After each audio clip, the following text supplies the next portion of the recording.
చంద్రబాబు నాయుడు గారిని ఎవరైనా ప్రశ్నిస్తే ఎందుకయ్యా ఈ అబద్ధాలు చెప్పావు, ఎందుకయ్యా ఇలా అన్యాయం చేశావు, ఎందుకయ్యా ఇలా వెంకటేశ్వర స్వామి ప్రసాదాన్ని ఆ ప్రతిష్టను ఎందుకయ్యా దెబ్బతీశావు అని చంద్రబాబు నాయుడు గారిని ఎవరైనా గట్టిగా నిలదీస్తే, గట్టిగా ప్రశ్నిస్తే ఆయన చేసింది ఏమిటి?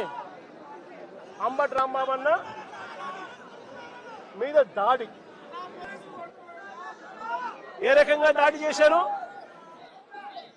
10:30కు ఆయన గుడికి పోయి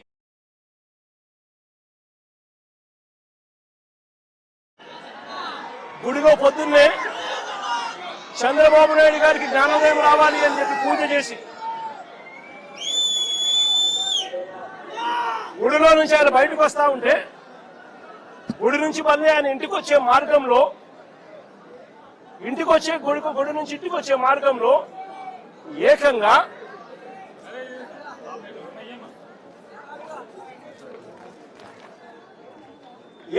గుడి నుంచి తాను ఇంటికి వచ్చే మార్గంలో ఈ మాదిరిగా కట్టెలు పట్టుకొని పోలీసులను పెట్టుకొని పోలీసుల సమక్షంలో ఈ మాదిరిగా అడ్డగించాలని చెప్పి, రాంబాబుని అడ్డగించాలని చెప్పి ఈ మాదిరిగా నడి రోడ్డు మీద పోలీసుల సమక్షంలో పోలీసులను పక్కన పెట్టుకొని కర్రలులా పట్టుకొని కర్రలతో తెలుగుదేశం పార్టీ వాళ్ళు కారు అడ్డగిస్తే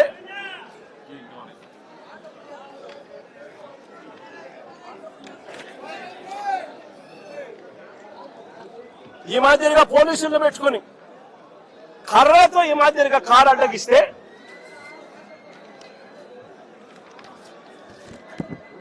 కారులో ఉన్న రాంబాబన్నను కారు అడ్డగిచ్చి కారును బాదుతూ పోలీసుల సమక్షంలోనే అనకూడని మాటలంటూ బూతులు తిడుతూ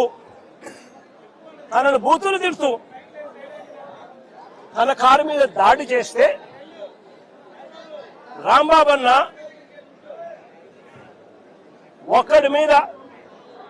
ఒక కారు మీద ఇంతమంది దుండగులు వచ్చి బూతులు తిడుతూ పోలీసుల సమక్షంలో మీడియా కూడా తెలుగుదేశం పార్టీకి సంబంధించిన మీడియాను కూడా అక్కడే పెట్టుకుని వాళ్ళందరి సమక్షంలో బూతులు తిడుతూ రాంబాబన్న కారును అడ్డగిస్తే రాంబాబన్న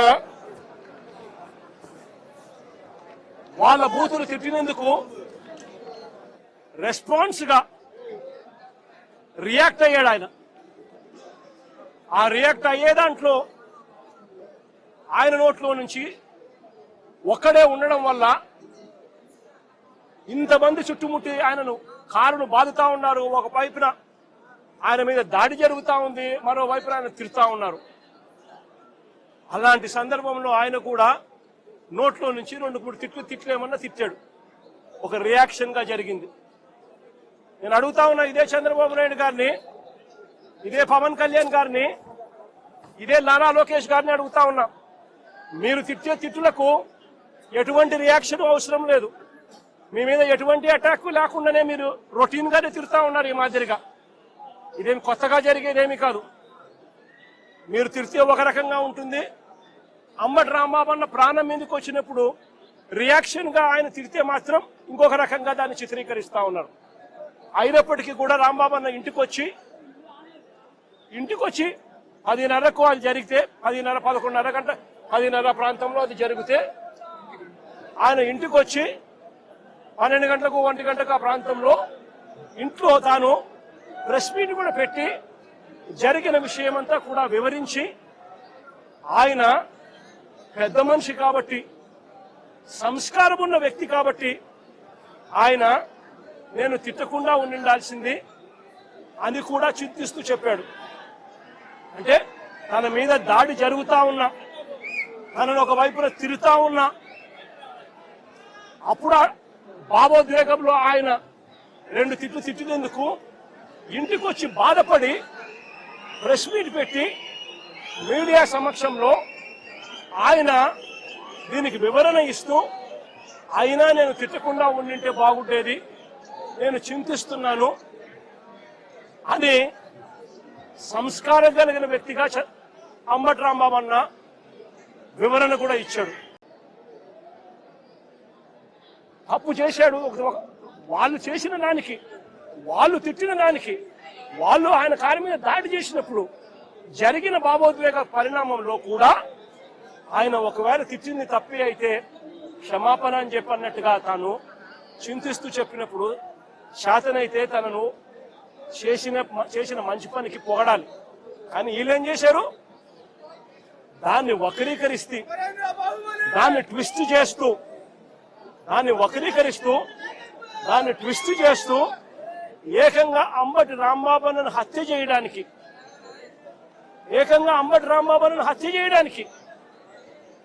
ఏకంగా 5 గంటల నుంచి, సాయంత్రం 5 గంటల నుంచి రాత్రి 1 గంట దాకా,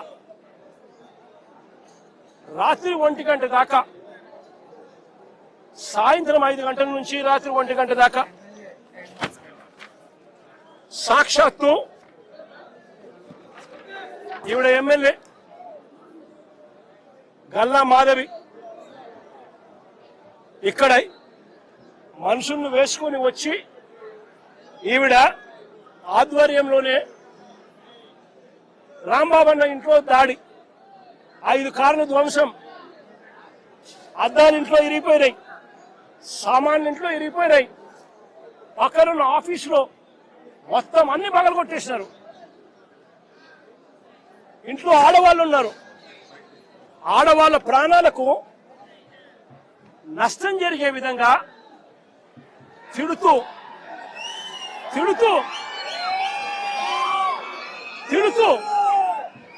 వీళ్ళు వ్యవహరించిన తీరు ఇది. గల్లా మాధవి ఎమ్మెల్యే గారి భర్త సాక్షాత్తు అంబటి రాంబాబు అన్న ఆఫీసును పగల కొడుతూ ఆ రూమ్ లో ఉన్నప్పుడు ఫోటో. నేను అడుగుతా ఉన్నా,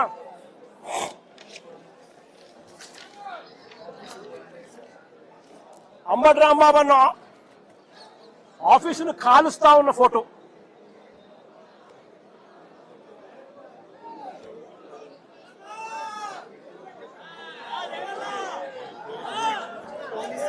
నేను అడుగుతా ఉన్నా, ఇవన్నీ పోలీసుల సమక్షంలోనే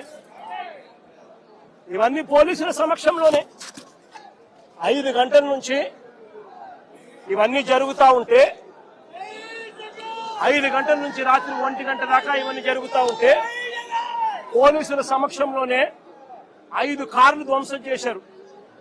ఇల్లు మొత్తం, ఆఫీసు మొత్తం తగలబెట్టారు, ఆఫీసులో సామాన్లన్నీ విరగొట్టారు, ఇంట్లో ఉన్న అద్దాలన్నీ పగలగొట్టారు, ఇంట్లో ఆడోళ్ళు ఉండాలని కూడా చూడుకోకుండా ఏకంగా ఇంట్లోకి వచ్చే కార్యక్రమం చేశారు పోలీసుల సమక్షంలోనే.